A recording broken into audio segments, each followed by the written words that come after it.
Apa khabar semua? Dalam video ni kita nak tengok antara cruise ship yang terbesar di dunia, iaitu Symphony of the Seas. Panjang dia ni dekat 4 kali ganda panjang padang bola dan tinggi dia lebih dari 18 tingkat. Dan sekali jalan je dia boleh bawa dalam 6,500 orang. Enjin dia pula punyalah power, sampaikan power output dia sama dengan power 1,000 biji kereta yang kita pakai. Berat kapal ni adalah 230 juta kilogram dan kapal ni punyalah besar, sampaikan pelabuhan yang kena bina ikut saiz kapal, bukan kapal ikut saiz pelabuhan. Dalam ni dia ada taman dia sendiri, ada pokok-pokok, ada water park, memang dah macam dekat atas darat tapi dia terapung. Jadi kita akan tengok dari segi engineering macam mana objek gergasi ni tetap boleh terapung dengan selamat, macam mana manusia boleh buat kapal ni dan macam mana diorang dapat operate kapal sebesar ni. Jadi sebenarnya untuk buat kapal sebesar ni of course bukanlah satu benda yang mudah, tapi cabaran dia lebih kepada cabaran logistik berbanding cabaran kejuruteraan. Sebabnya untuk kapal sebesar ni dia bukan kata satu company je yang buat semua benda tu untuk pasang dekat kapal tu. Sebabnya dia punya deck orang lain buat, enjin orang lain buat, hal dia orang lain buat. Jadi setiap orang yang buat komponen ni ada kepakaran dia masing-masing. Jadi diorang lah yang banyak deal dengan cabaran-cabaran dari segi kejuruteraan ni. Lagi-lagi nak buat enjin untuk gerakkan kapal tu kan. Ini mungkin part paling mencabar lah. Nanti kita akan tengok enjin dia. Jadi bila ada semua company ni, akan ada satu syarikat yang tugas dia adalah untuk pasang komponen-komponen dari semua supplier ni. Dan barang-barang untuk kapal ni dibuat dari seluruh dunia lah. Untuk case Symphony of the Seas ni, dia dibuat dekat shipyard dekat France. Nama dia Chantiers de l'Atlantique. Kalau salah sebut minta maaf. Ini salah satu shipyard yang terbesar di dunia. Nak buat kapal ni pula mengambil masa 3 tahun. Tapi untuk plan dia punya logistics, nak cari vendor, nak plan transport, mesti kerja-kerja awal ni dah mula bertahun-tahun even sebelum diorang mula bina kapal ni lagi. Cuma malang sikit bila dia launch tahun 2018 tu, kan 2020 semua benda stop sebab pandemik kan. Jadi owner kapal ni banyak rugilah. Tapi sekarang ni dah okey, kapal ni dah boleh bergerak semula. Kapal yang sebesar ni, kalau anda bayangkan macam mana kita nak parking dia dekat pelabuhan tu. Kalau kapal kontena yang biasa akan ada tugboat tau. Dia macam boat kecil, kerja dia untuk tolak kapal perlahan-lahan untuk guide dia, untuk docking. Tapi yang specialnya Symphony of the Seas ni, dia punya propeller tu macam duduk dekat atas satu shaft yang boleh rotate 360 darjah. Jadi kalau kata nak reverse lah contohnya, just pusing je shaft ni ke belakang, tak payah nak masuk gear reverse. Dan sama jugalah kalau dia nak parking ataupun docking dekat pelabuhan tu. Walaupun dia besar gajah, tapi tak payah guna tugboat lagi. Dia just adjust dia propeller shaft ni dan kapal tu boleh bergerak ke tepi. Cuma mostly kerja-kerja untuk docking ni memang dah diorang programkan dalam komputer kapal tu. Jadi proses ni macam almost automatic lah. Kapal ni punya canggih, kalau kita sengaja nak rosakkan dia pun tak boleh. Mungkin perlu ada captain untuk monitor je.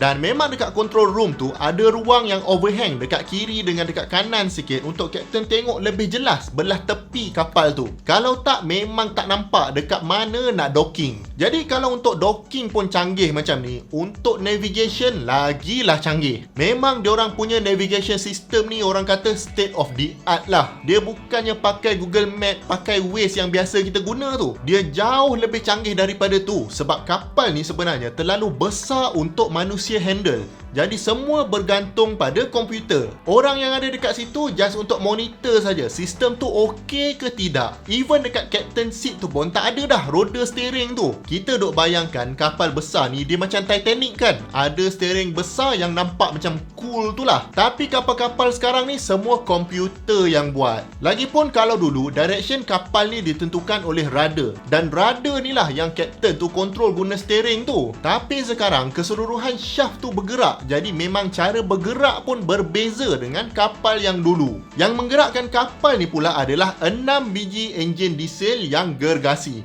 2 enjin guna 16 silinder dan 4 enjin guna 12 silinder. Dan walaupun kapal ni dibuat dekat France, tapi enjin dia dibuat dari Itali. Tapi company dekat Itali yang buat enjin ni adalah company yang asal dia dari Finland. Nama dia Ristila. Company ni memang sangat glamour untuk buat enjin-enjin yang besar macam ni. Sebenarnya kan, enjin ni konsep dia sama je, 4 stroke macam dalam enjin kereta kita tu. Dan sebut pasal enjin ni, kalau anda nak belajar lebih detail pasal enjin, klik link dekat bawah untuk join kursus online Engine Zero to Hero sementara diskaun masih ada. Cuma setiap komponen dia sangat besar dan tak bolehlah pusing laju sangat. Contohnya silinder dia tu kan. Untuk setiap silinder, saiz enjin dia adalah 6.5 liter. Jadi kalau ada 16 silinder, adalah dalam 104 liter. Pernah tak anda tengok enjin 100 liter sebelum ni? Kalau orang Malaysia, mesti dia komplain road tax mahal dulu. Betul tak? Lepas tu fikir minyak jimat ke tidak? Enjin dia ni, saiz dia saja adalah sebesar bangunan 3 tingkat. Dan ramai orang tak tahu, enjin gergasi ni sebenarnya sebuah enjin hybrid. Sebab dia besar sangat, memang nak start tu lambat. Jadi dia perlukan bantuan elektrik motor untuk gerakkan dia up to speed, cepat sikit. Dari segi minyak, memang dia guna minyak diesel dan fuel consumption tu tak ada pula data dia orang publish. Tapi mesti tak masuk akal punyalah. Cumanya, owner kapal ni pun pandai juga. Kalau berlayar tu, dia isi minyak ngam-ngam je untuk sampai ke negara yang minyak dia murah. Bila sampai sana, barulah diisi minyak penuh-penuh. Total semua berat enjin ni adalah 180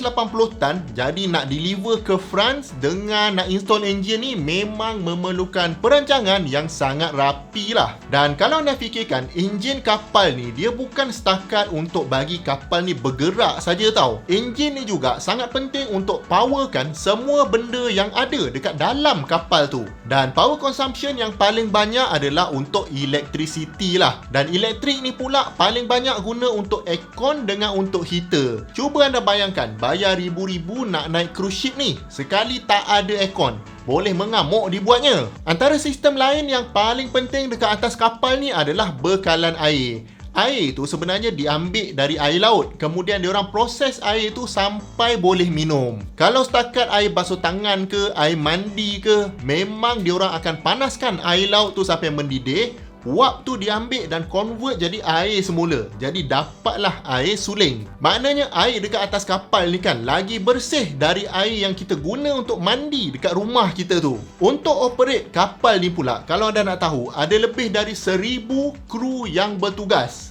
Ini termasuk maintenance crew, tukang masak, tukang cuci, housekeeping, hospitality staff dan macam-macam lagi. Jadi memang sangat ramai diperlukan untuk jaga kapal gergasi ni. Mana taknya dekat atas tu ada swimming pool, most likely lebih daripada satu. Lepas tu siap ada water slide. Ada kapal yang saya tengok, water slide dia tu boleh travel sekeliling kapal tu. Memang tak dapat imagine lah view dia macam mana. Mesti ngeri gila.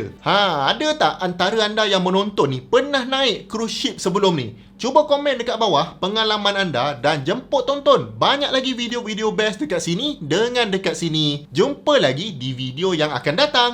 Assalamualaikum.